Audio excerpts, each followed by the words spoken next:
KwaZulu-Natal, a magical place full of treasures, a province with fresh fruit and fish in abundance, holiday destination supreme, a 2010 FIFA Soccer World Cup stadium in the making, beaches everywhere and stunning weather. Of all the attractions during the winter months, one event stands out above the rest, the Sardine Run. No one really knows why, but billions upon billions of sardines swim up the east coast in South Africa each year. They spawn at Cape Agulhas and come all the way up through the Eastern Cape's waters, resembling a big highway. Their overwhelming presence unleashes a feeding frenzy. But the only place where they come close to the shore is the KwaZulu-Natal coastline. There's a small group of brave people the public relies on to pull the sardines to shore. Most of them have been on the Sardine Run for more than 30 years.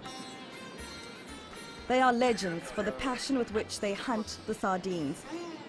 They are the net fishermen. There are only 15 licensed teams, and there's only one thing they want: the first netting.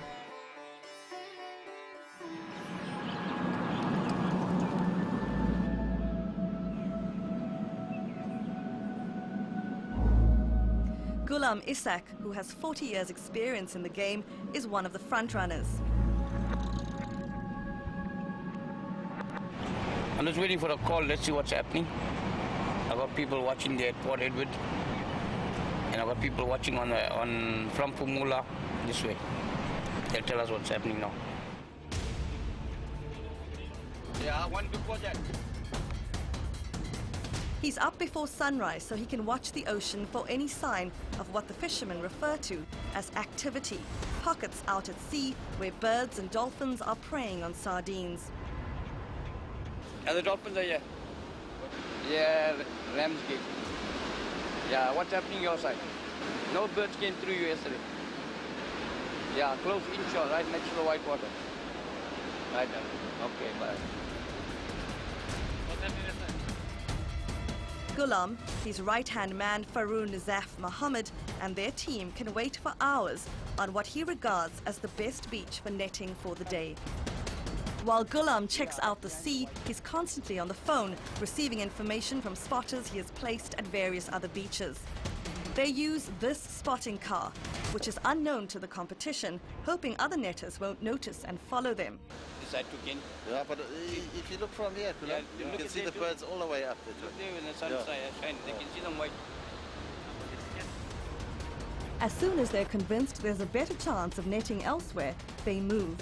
It's not unusual for Gulam to beach hop to 5 spots before 8 o'clock in the morning.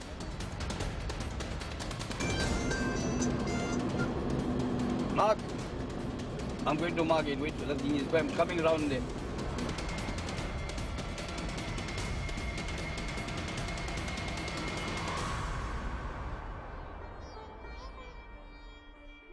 Meanwhile, further up the coast is one of his biggest competitors, Abed Khan, also searching, watching, waiting. Yeah, quiet, eh? Yeah, very quiet.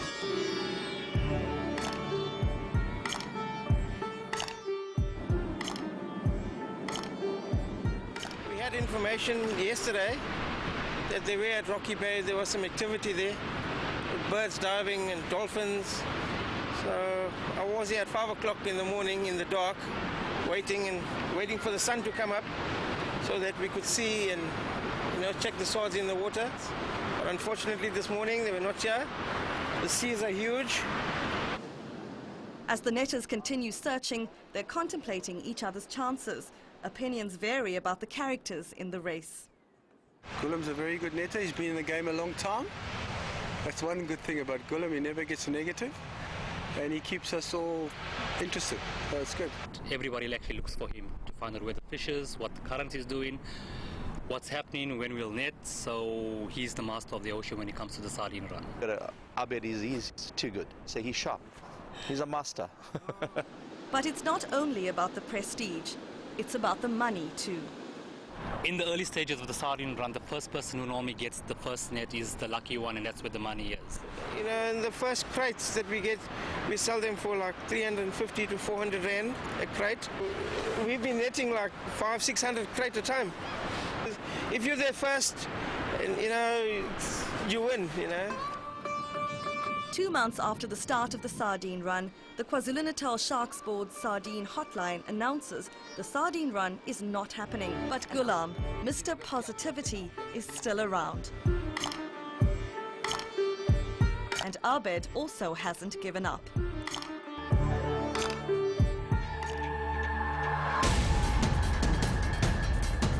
Abed and his crew have high hopes again as they have spotted pockets of sardines close to a beach that is inaccessible without a four-wheel drive.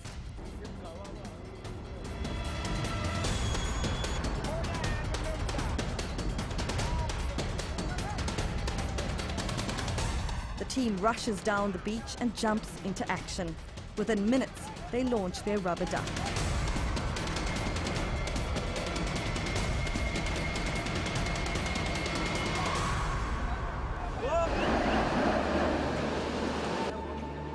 But suddenly, Ghulam and his red crew arrive at great speed and launch their boat. With both teams next to each other, Abed chases the back of the shoal and Ghulam the front. But Ghulam drops his net first.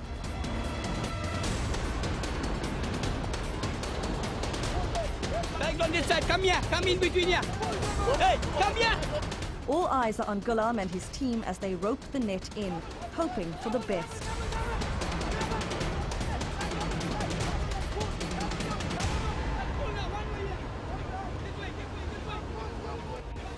Ghulam helps pull the net in as his wife Amina watches. A bare-chested Ghulam is in the water to help pull the net closer.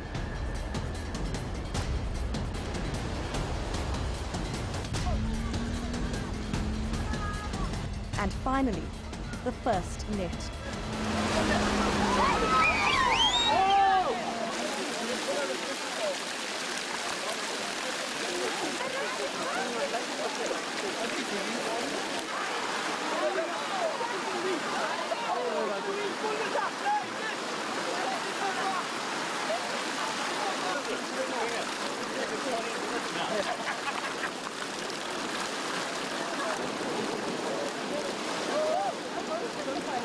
You have to run now.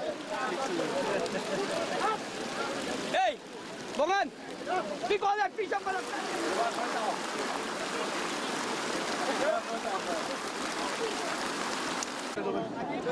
Don't take the fish out.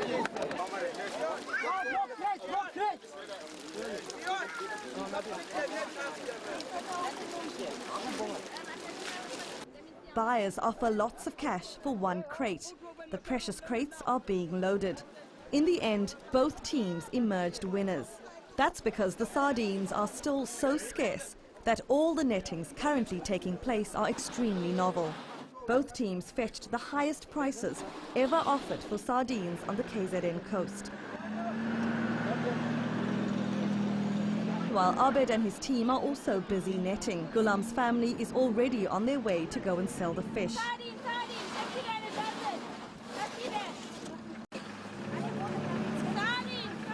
Ghulam's family members go straight to Chatsworth, where they sell the sards on street corners.